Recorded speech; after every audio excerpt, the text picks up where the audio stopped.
Hi guys, it's Angela with Andy Styles Boutique. If you are watching from the YouTube channel, thank you for watching. If you're watching from our Facebook group, Nubian Crafters, thank you for watching. So in my previous video, I created this Valentine's Day tumbler with love, and I used holographic vinyl to iron this on, and then this is just your premium vinyl here. But I decided to change the look up a little bit, so I'm adding rhinestones to the word love. Now when I do my rhinestones, I actually belong to a group on Facebook that I think it's Blingology 101.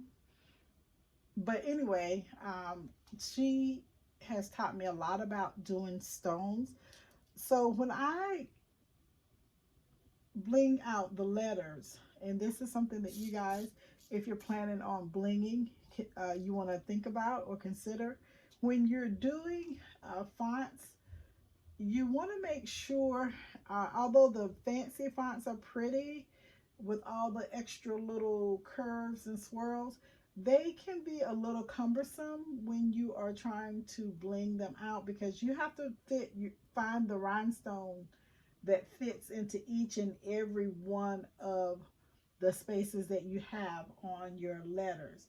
Now this one here is pretty simple, and I'm filling it in. I'm not going 100% as far as covering the letters, because I want that purple to accent a little bit. So what I'm doing is just getting the stone that matches the size as best as I can, but I also am not uptight about filling every piece in, because like I said, I do want the purple to show a little bit.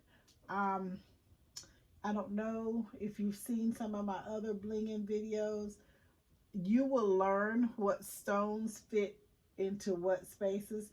The more you bling, the more you will learn which one fits better, just by looking. When I first started, I was picking up pretty much every stone that I saw, because I didn't know what fit where. Now I know that when I'm doing a curve, like for this O, I had to go and grab a small stone. Let me see if I can point it out. It is right there. I don't know if you guys can see it, but it's tiny. It's a little tinier than the other ones on there, because I had to make allowances for that curve.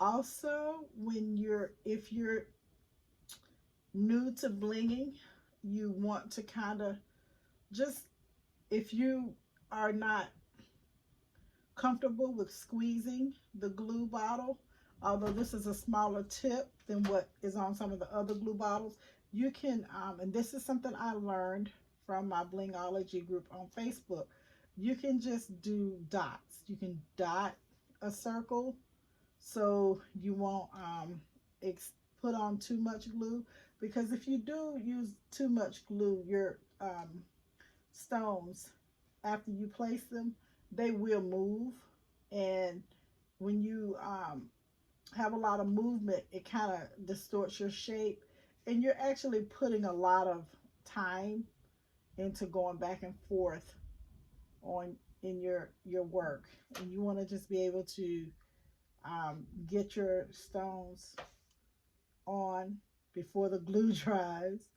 And if we're moving it around a lot, then that's something that you probably will find frustrating. I know I did.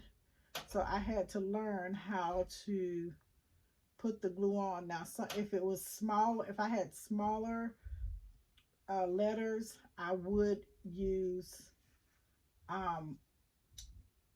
smaller amounts, or I would do the circle, the dot. Just, as the glue comes out, you just do like a little dot of it, and that's it.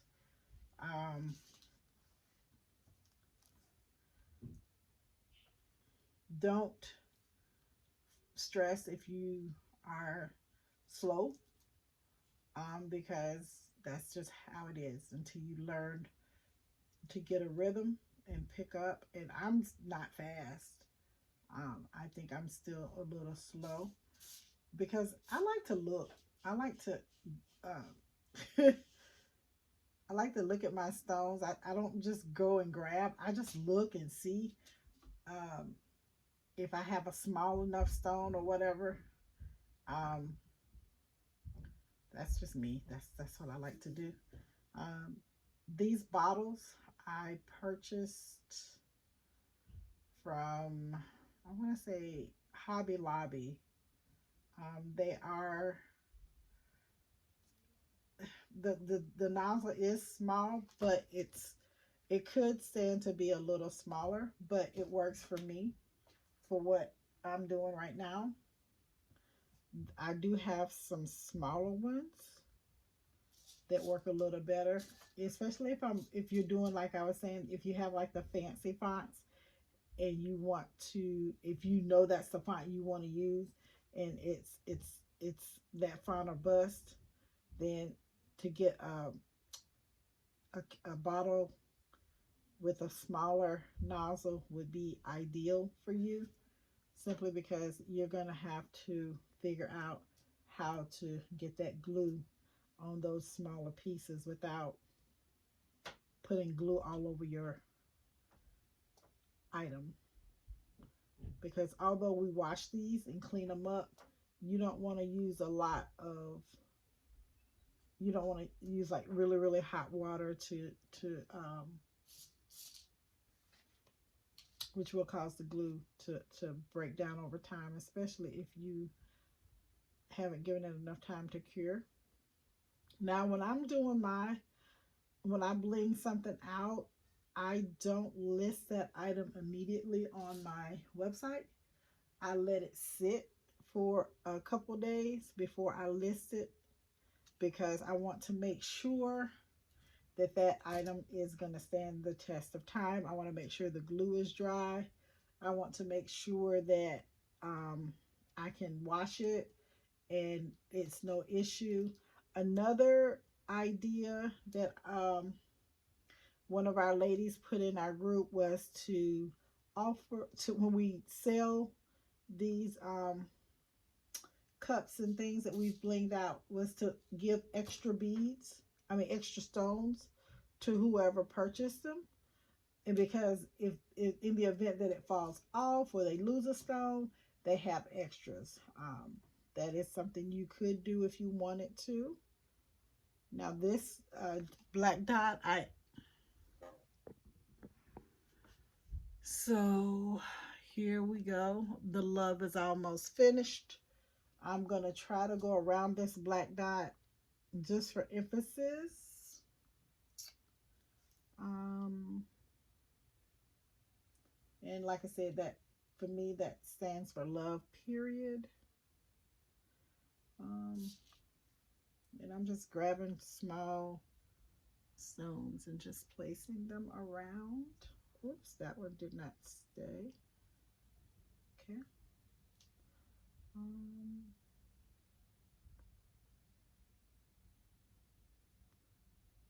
and I'm making this video and I'm talking, but normally I don't talk when I'm beading. I try to listen to some music. I put a question out to my group to ask some of the ladies what did they like to do while crafting, because for some reason I wasn't doing anything. I was just crafting and it just gets so quiet and I wasn't doing anything, and I don't know why it didn't dawn on me to turn on some music and listen to some music, but I wasn't doing that. I was just letting the thoughts run rampant in my head. It makes for a longer, there we go, crafting. Let's see, let me move this light a little bit so you guys can see it. There we go. So that's done. As you can see, I did add the hearts. I'm gonna put another one there.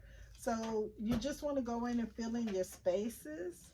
But this cup is adorable, I think. I'm gonna finish it. Oops, that one's had a little issue. That heart is having some problems, so we can't use it. I'm just gonna cut it off. Now, going to do some boxing also, packaging up my Valentine's Day items. I went to Michael's and I picked up some of their Valentine's Day boxes. So I'm going to see what I can get together and put in the box to see if I can make a nice Valentine's Day box for someone who may be looking for ideas for Valentine's Day and they either don't have the time to shop, or because we're in a pandemic they don't want to shop. So maybe we can pick up some business just by offering ideas for people who may not have ideas or who may not be willing to go out. So that's the cup. I think it's very pretty. You have your conversation hearts, you have your regular hearts, and some random black dots. And like I said, I made this cup with all scratch paper. All right, guys, thank you for watching. If you like this video, give it a thumbs up. If you like what we do on the channel, go ahead and hit the subscribe button. If you have any questions or comments on how I can, maybe you know a better way I can make it better, feel free to list that in the bottom. And if you want to join our Facebook group, we'd love to have you. It's Nubian Crafters on Facebook. Thanks for watching. Happy crafting.